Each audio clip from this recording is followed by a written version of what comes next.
And welcome back to the Conversion Stack. We have an awesome conversation today. We have Spencer Hay from Syntiant. We are talking marketing and selling complex solutions in a transactional world.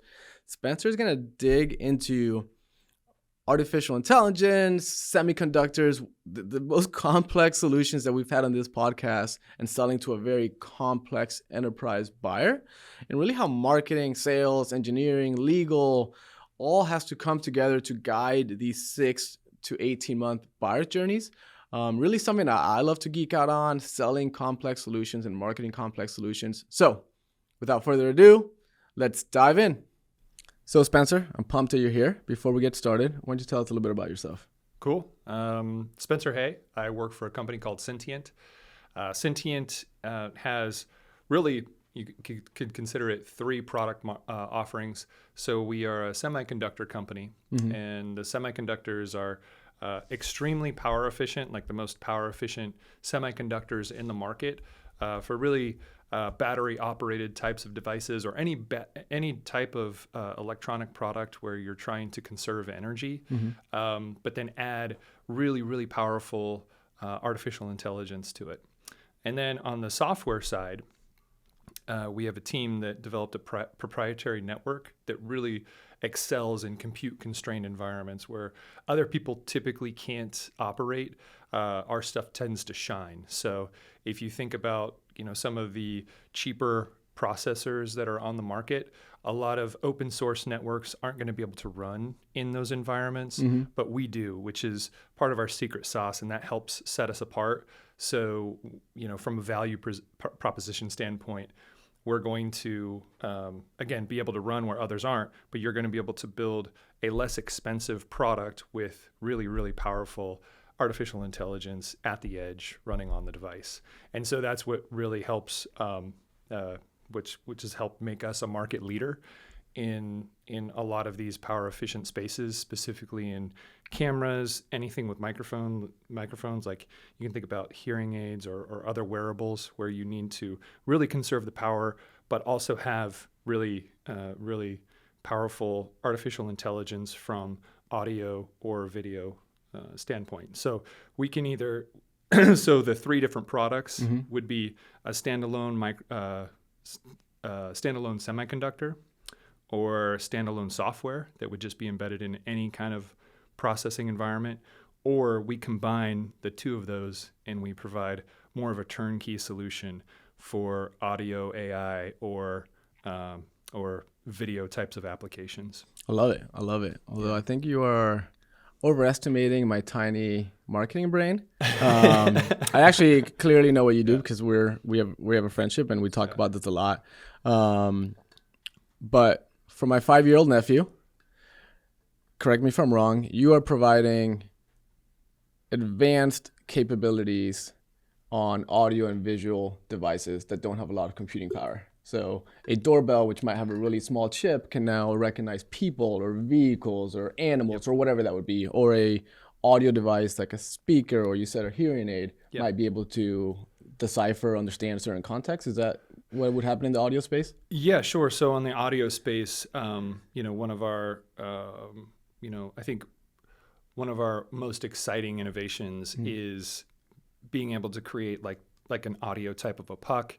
It's got a couple microphones, which does far field, which means you can stand really far away from a device. You can have background noise going on. But when you say like something like Alexa or Bixby or OK Google, it's then going to wake up the device. Or help. Yeah. Exactly. Which is what this device actually does. So when grandma is taking a shower, right, and she slips and falls, you don't want a camera in there clearly monitoring grandma in case she slips and falls. And so what this device does is it can be stuck anywhere inside of a bathroom, bedroom, other places. Grandma falls, she needs help, she can't get up. She just yells help, and then this device will pick it up and send an alert. And so then grandma can get the help that she needs. And then in addition to that, we do like other security types of applications where you can do, like if there's a glass break event inside of your house, this device will pick up that glass break event, and then you can turn on your cameras and see what's going on. In addition to that, we have T3, T4 sensors, which is like smoke alarm or carbon monoxide alarms going off. You're away from home. This thing will pick it up, and then you can call the fire department if you need to. You can also recognize babies crying. So if a baby's crying in the crib, this device will pick it up, and it's a really, really cheap type of a sensor that you can put all over your house for all different types of applications, and very, very effective, best in class. And it's all battery operated, right? Yeah. So you don't have to run power cords everywhere. It's just going to run on a battery. Really, really, we talked about the SoCs that are like kind of really compute constrained. So they're not like, it's not like this really expensive GPU that you're running.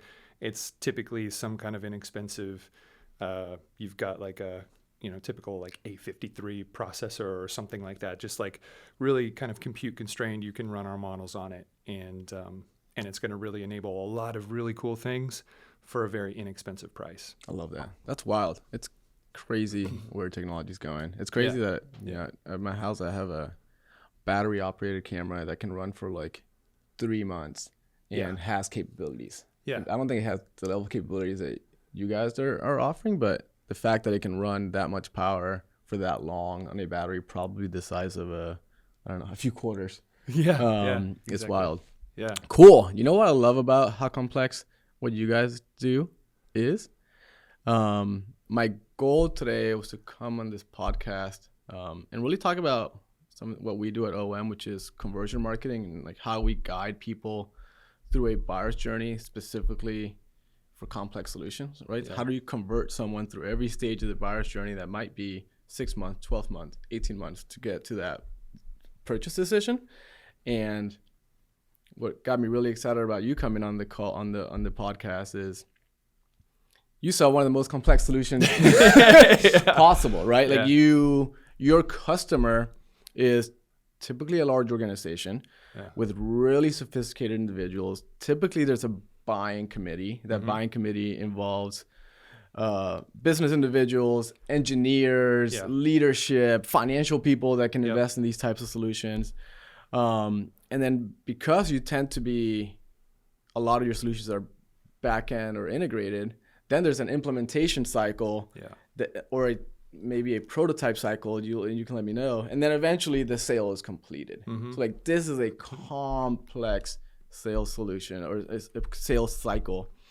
When you have that type of complexity, marketing has to be really in tune with the buyer's journey, and sales has to be really in tune with the buyer's journey. And what I mean, and I'm going to speak from the marketing front, being in tune with the buyer's journey for what you guys offer is not throw another $1,000 at Google Ads to get that next click. Right? And I think when we talk about, like, too often I'm seeing these complex companies, or we're speaking with complex companies, and they just think like transactional.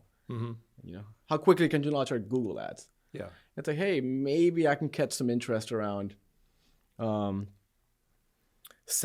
backend, like technology, but hey, that's like 0.1 of the buyer's journey. And if that's all you're looking for from us, we're not going to be your right partner, because I'm going to churn in 6 months. I'm going to get you a bunch of people at stage 0.01.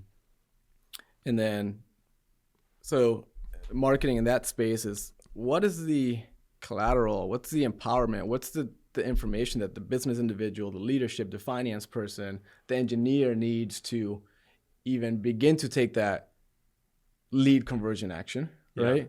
And then what are all the tools that you need, or that we need to provide them through email or LinkedIn or whatever, to even get on that call that then is probably involves 10 calls, 20 calls, 100 calls to actually go into like that year-long sales cycle. So I'll stop talking there, but that is, to me, is really exciting, because marketing is often too transactional, when the reality is that these really amazing companies like yours that are creating value in the world are extremely complex. So talk to me a little bit about what that looks like, or help us understand the sales cycle for a prospect. Syntiant. So a typical sales cycle, and I would kind of break this up into a couple of different product types. And by product type, or maybe phase within the customer that I'm selling to, the phase within their kind of like journey. So you've got some customers that have really mature products and they're kind of like on a second or third rev of that product. And so they've got, the like their design is basically complete, or they're making just a few modifications to that design. And then so the customer knows what they want at this. They're in that stage. They're probably absolutely. 20%, 10% of the way there. Yeah, and so the sales cycle on that is much quicker because they know what they want, they know what they need, and then we're kind of fitting into that. And I would say that those sales cycles can be as short as like 6 to 8 months. Yeah. But typically in our market, there's it's some kind of new product, or because the space is still emergent. A lot of my customers, one, there's a bit of an education gap, and so they're still trying to understand what artificial intelligence can do. And what we focus on is from a visual standpoint. So anything with like a camera sensor, we a lot of times need to help educate our customer on what that's actually capable of doing. Yeah. When considering the SoC that's involved as well. But then also from an audio standpoint as well. And so helping bridge that customer gap, the education gap rather, but then having to go through a more full design cycle can really stretch things out. I mean, you can go from your initial meeting to the point of when the product actually launches. It's not uncommon for that to be like 24 months. I bet, especially a large organizations where, absolutely, from my world, it might take 6 months to build a landing page, yeah. right? Yeah, exactly. Where for us, it might be a week. Yeah. So I can only imagine. Yeah. I don't want to cut you off, but I want to touch on something you mentioned. It's very relevant. You mentioned to some prospects, given the stage, they need to be aware of what's capable, right? Yeah. That's like super interesting when you're in the edge of what's capable, right? You guys are at the bleeding edge of technology. So how do your prospects, how do they even become aware of what's capable? Is that like you guys trying to connect to them and say, hey, I know you probably haven't even thought about this, which is hard, right? Maybe they're not even in the buying cycle at all. You haven't even thought about the fact that you can detect grandma slipping in the bathtub without a camera. Because my brain instantly thinks, to protect grandma, we need a camera. Exactly. Yeah. So yeah, absolutely. And beyond that, I'll add some even greater complexity to it. We're also working on radar solutions. So it's not a camera sensor, but it's just a fuzzy radar where it will detect that slip and fall as well. Yeah. And so you've got that combined with an audio processor. You have a really, really complex but sophisticated and elegant solution to address some of those problems. But to kind of like to step back and address your question, like how do we make the customer aware? A lot of what we do is it's just kind of grassroots. Yeah. You got to get in front of the customer, and you've got to have some kind of compelling initial opening line or pitch to get them to listen to you, and then once you have their ear, then the real sales process begins, and you have multiple stakeholders. Yeah. So some of the stakeholders that I'll have to deal with is on the business side. So I try and make a business case and be a problem solver and a solution provider. And so then the people can understand that from a high level, conceptual level. But then I've got to convince the engineers that what we're doing is feasible and possible. And unfortunately, in our industry, it's been plagued with a lot of bad actors. One of my favorite lines from Austin Powers is when he talks about his father, and he's like, he used to make outlandish claims, like he invented the question mark. You know what I'm saying? And so in my industry, there's a lot of really bad actors in AI that claim to have invented the question mark, and they're like, yeah, and we have 100% accuracy or 99% accuracy. And although that claim might be true, it's in this like super sanitized lab environment Yeah. where it's like it's not real world. The Like, data set was like the perfect data set fed to the AI, so it yeah. gives you the 100% rating. Exactly. Yeah. Exactly. And because of that, a lot of people have been duped by the snake oil AI guys. And so there's some skepticism to overcome within the market because they've made investments into this that didn't pan out. The product didn't work, and it just it sucked. Yeah. And so now I have to sometimes overcome a lot of that bad taste that engineers have in kind of going down this route. But then also there's the engineers that, sometimes, in all due respect, there's a lot of really competent engineers out there, really, really smart guys, smarter than me.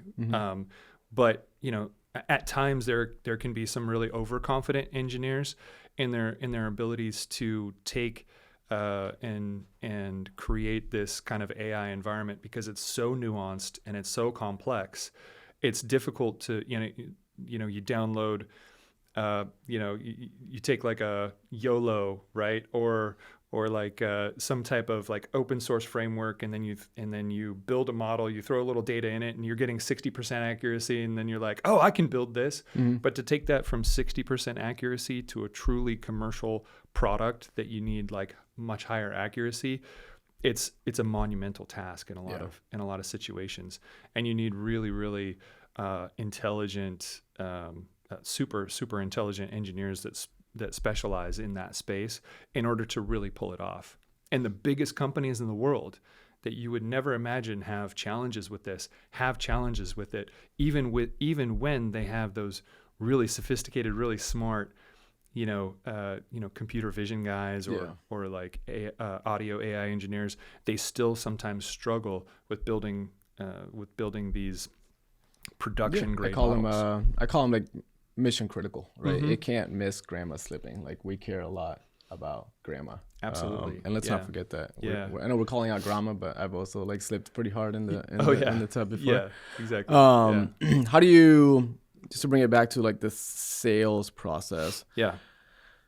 How do you and your team convince them, or not even convince, not the right word, because that goes to the snake oil side. How do you like educate them and build that trust that your data set is strong, that you are mission critical? And is it just you, or do you have engineers that come and have that engineer discussion? Because I think that's the complexities that like blow my mind. It's like, man, how do we, when it's that complex, how do we get away from this transactional mindset? So like, help us understand that piece of it. Yeah. It's 100% team effort, right? We win as a team, and that's why like I really hate I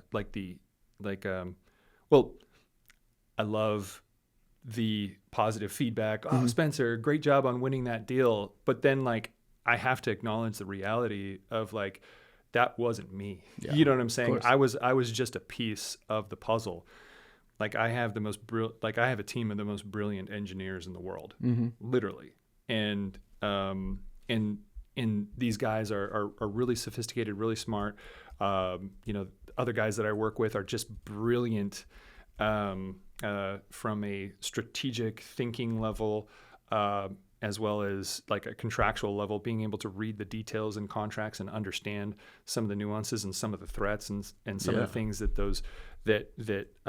some of these contracts can put us as a small company exposed to, what it could leave us exposed to, which is also a major threat. So there's so many things that go into this. From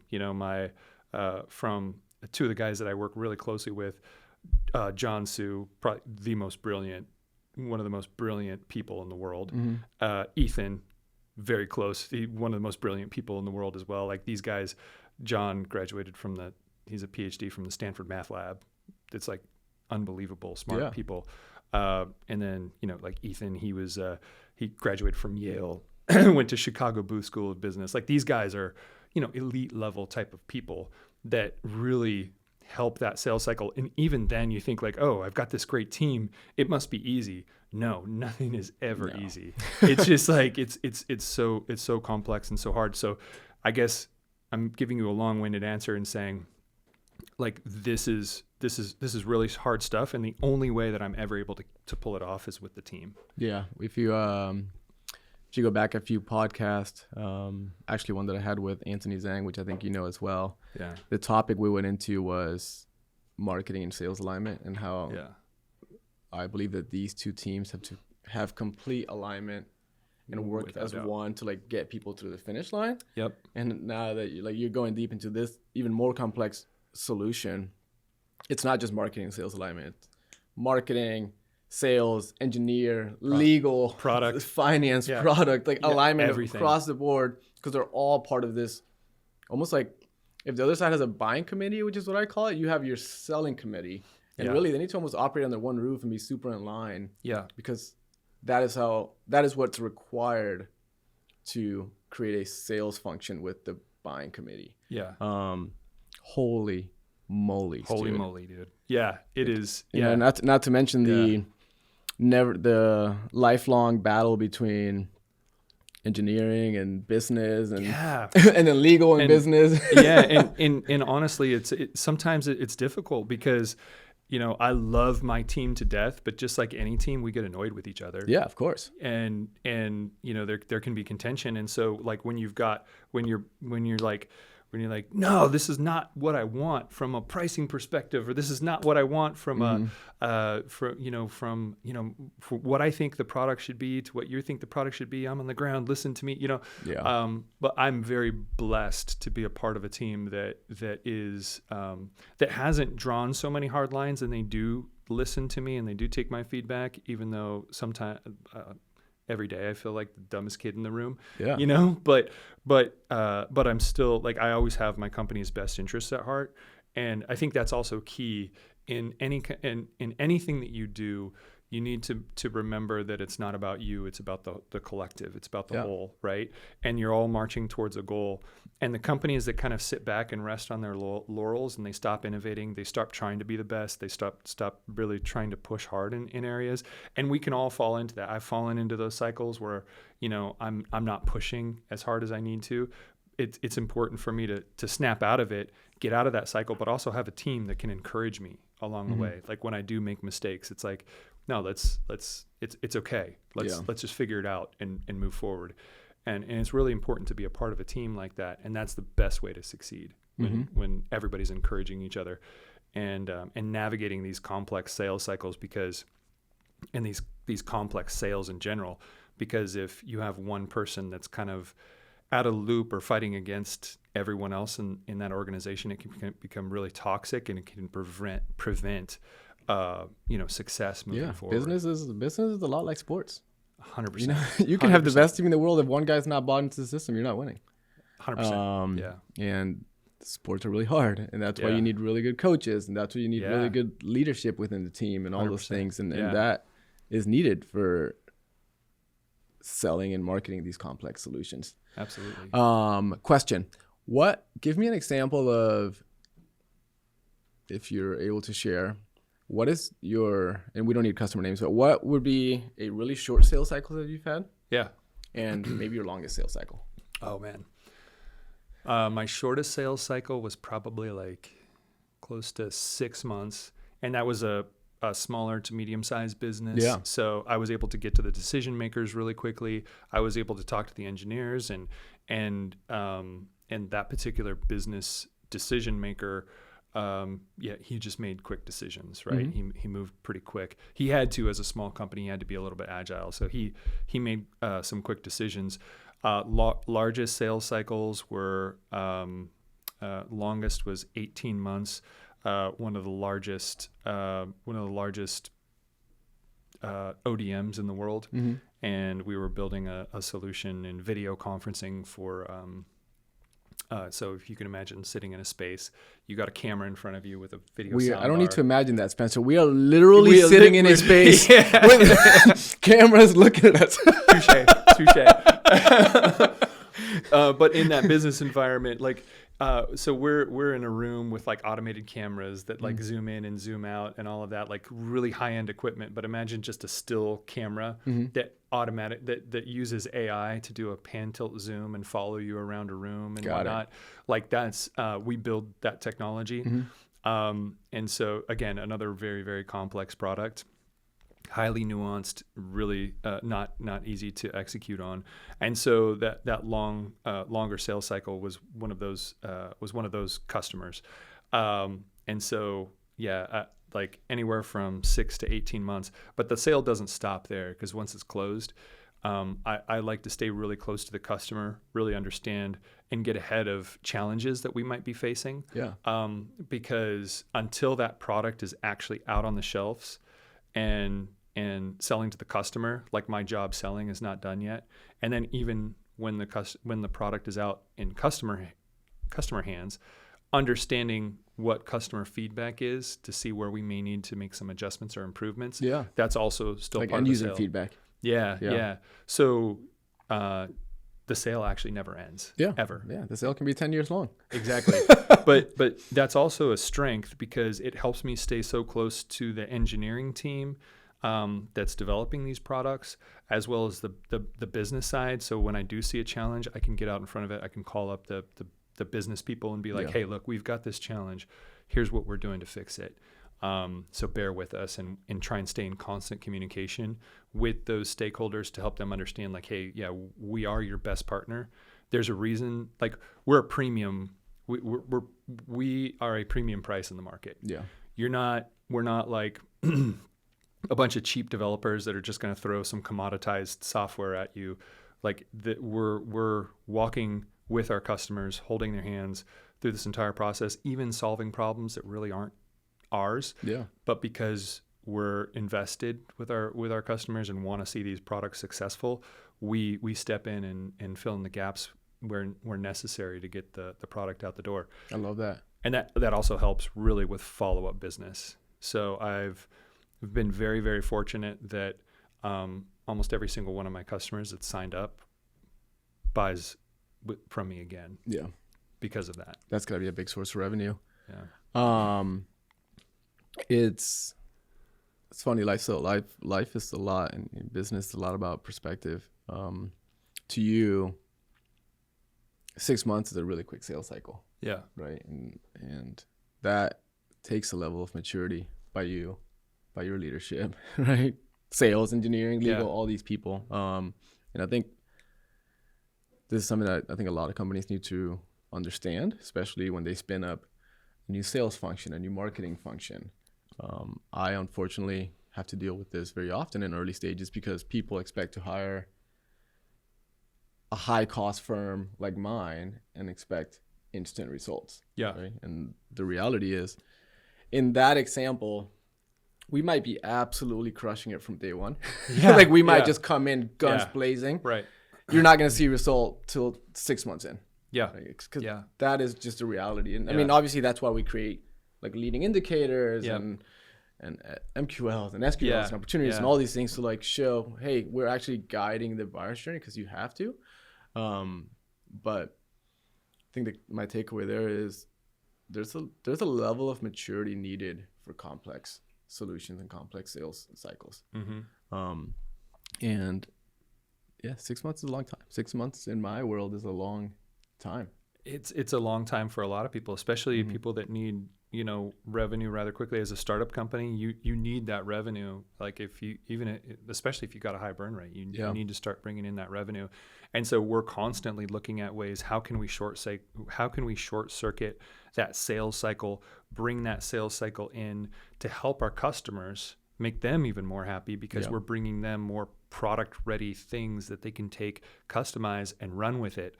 And that's the name of the game. Like, get these sales cycles shorter, and then also like through that whole negotiation process, pricing, everything, try and be as standardized as possible so that you can get you can flip those sales, because as a early stage company, you gotta get wins. You gotta get that money rolling through the door. Yeah.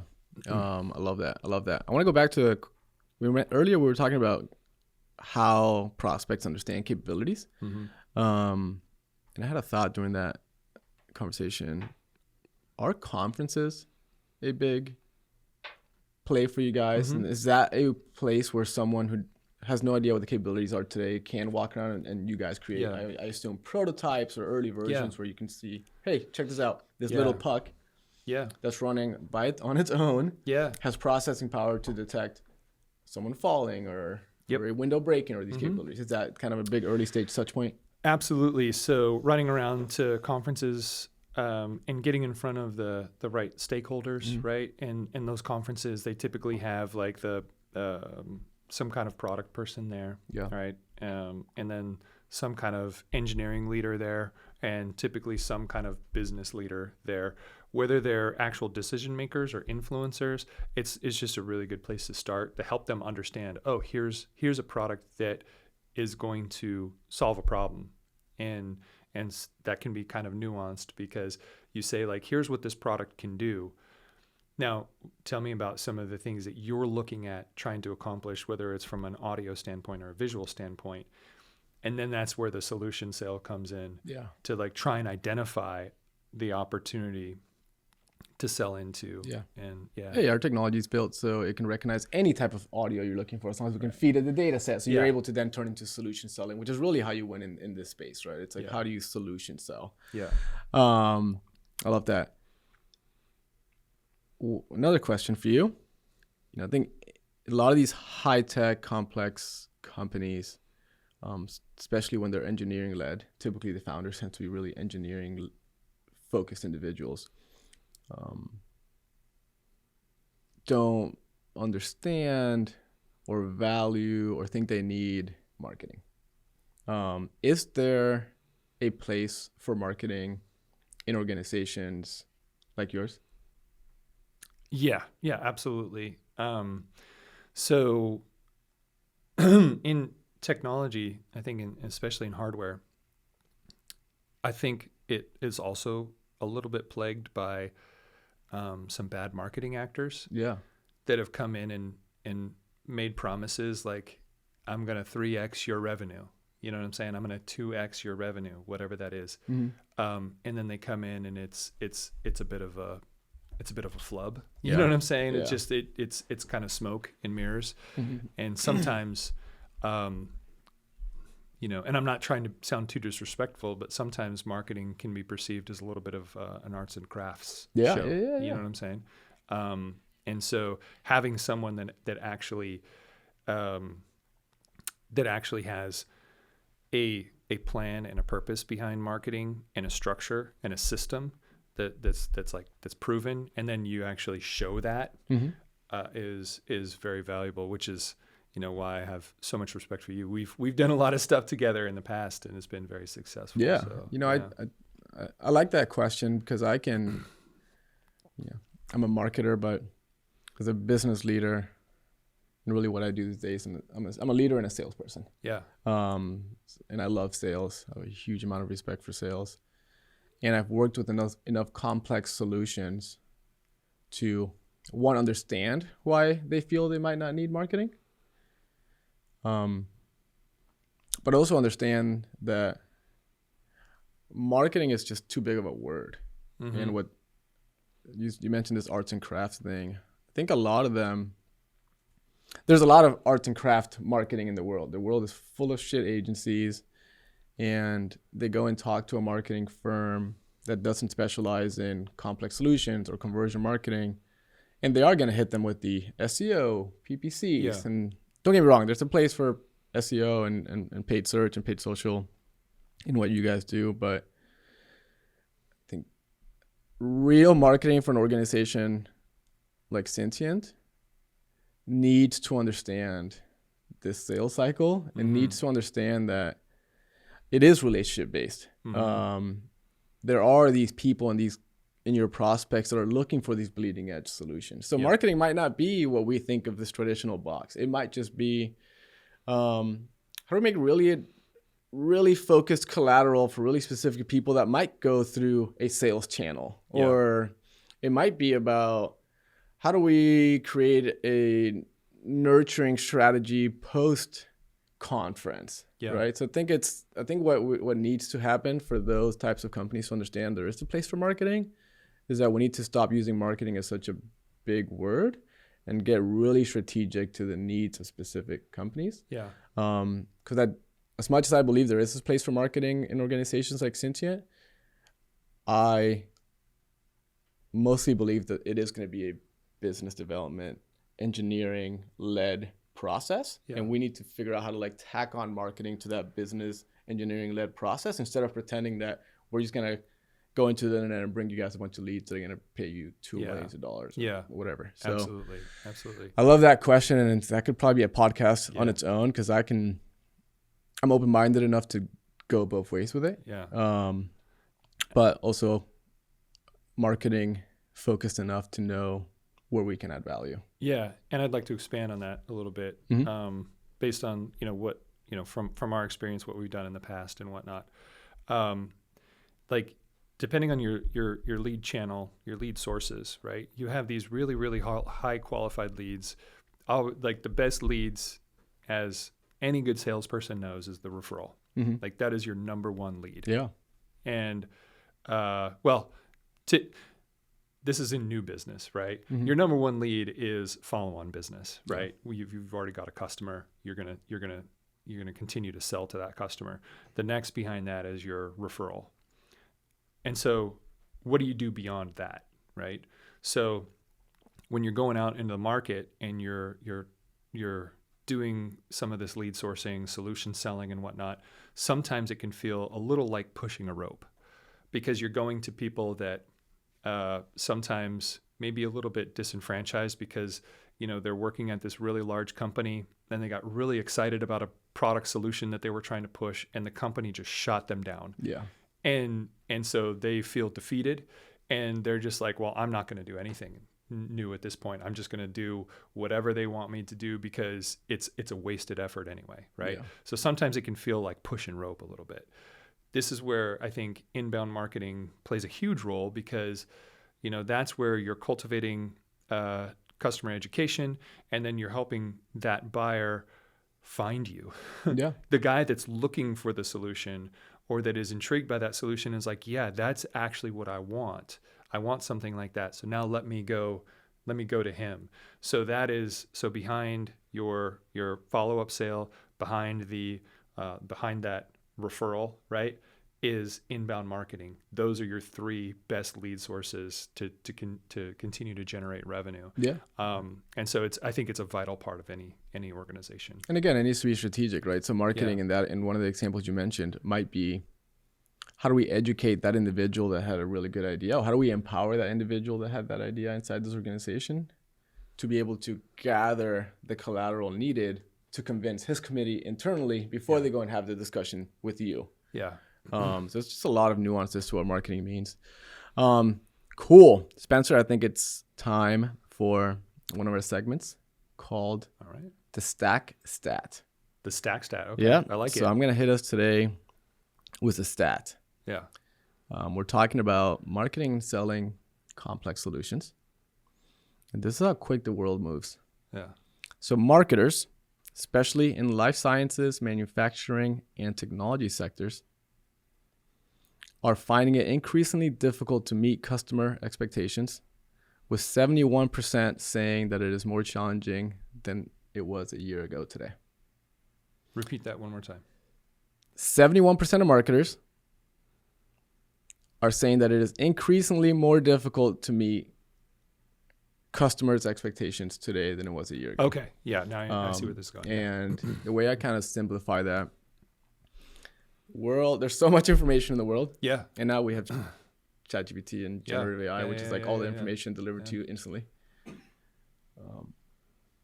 The prospect and the leads and your pipeline is so empowered that if your marketing strategy is not about helping empower them to make educated decisions, if it's too transactional, you're not going to meet the expectations. Yeah. And what's actually happening, from my worldview, and I think this is very true, the prospect and the consumer is moving way faster than the marketer is. So your customers are extremely empowered with all these tools and now ChatGPT and whatever else, access to all the information that's ever been created ever online. And the marketer is still trying to do one-click attribution, transactional marketing. Mm-hmm. So because the marketing field is not evolving as fast as the buyer, they're being much less effective. That itself snowballs into less trust in marketing, and that itself just downward spirals. But I find it really interesting that in 1 year, the data says that 71% of marketers are struggling more to meet the prospect expectations. Yeah. Yeah. I have a couple thoughts. Yeah, let's hear it. So I think that the standards for the end consumer have increased quite a bit, right? Because the beauty of this capitalistic society that we live in, and it breeds competition. And if you're not constantly innovating, if you're not constantly improving the product, and with the proliferation of the sharing of information through like you go into Amazon and it's like, I don't even consider a product if it's not like 4.3 stars or higher. You know what I'm saying? I don't even consider it, right? Because I want to make sure that whatever product I'm buying is a solid investment, right? And it's very easy to get information now, right? And so, you can't hide anymore. Nope. You can't hide behind flashy marketing. You have to build a good product, right? And and that's where some people can get exposed a little bit. And then on the backside of that for the marketer, the marketer has to work hard to understand the product and have some domain knowledge to be able to communicate the value proposition and the customer. And this goes back to what we talked about before. That marketing team has to be in lockstep with sales and product and even engineering to be able to communicate that message properly. Because if you're not locked in, right, you're going to be further and further separated from it, giving the wrong message, and you become an arts and crafts show at that point that you're going to get exposed. Yeah, the second your story is not consistent, the customer sees right there. Yeah, you have to be vested in it. You have to believe in the product as well, because that's the only way that I've ever been successful as a salesperson, because I have to be genuine about what I'm selling. If I don't truly believe in it, that's going to show, right? Yeah. And I have to believe in the solution. I have to communicate that belief and confidence to the, to my customer. It's easy for me because I have such an amazing team behind me, right? It's easy to walk in with like super high confidence when I've got Tom Brady, you know what I'm saying? I've got Rob Gronkowski, Travis Kelce, you know what I mean? I've got the best team in the world. You know what I'm saying? It's easy for me to walk into a prospect and be like, we're the best people for you. You can try go with, the B squad, you know what I'm saying? But unfortunately, you're going to get beat. If you want to win, you need to invest a little more money and go with us. Yeah, right? It's mission critical. Yeah, it's mission critical. Yeah. Spencer, I've had such a good time today. Yeah. I want to wrap up by giving you an opportunity. If you'd like to give us what's one takeaway for our listeners? One takeaway for your listeners: hire competent marketing to help you succeed within your business, right? Because if you're not drawing in the right amount of leads, you can be the best salesperson in the world, but if you don't have that like lead flow, it's going to be a challenge. But also focus. I'm going to give a lot of takeaways. Yeah, the educated lead flow. Yeah, the educated lead flow that comes in to your organization to help speed up the sales cycles and help close good business that's going to lead to follow-on business. Because this is a marketing podcast, I need to say that, right? And then because you're my friend, I want you to succeed as well, right? Because we're all a team, even our friends. You know what I'm saying? So, so I think that would be my my complex takeaway of the one takeaway. I love it. Request. I love it. Well, if you didn't know already, now you know. Spencer Hay, absolute rock star. If you want to engage with him or his company, you can find him on LinkedIn. And again, thanks for being here, Spence. Thanks, buddy. And see you all soon.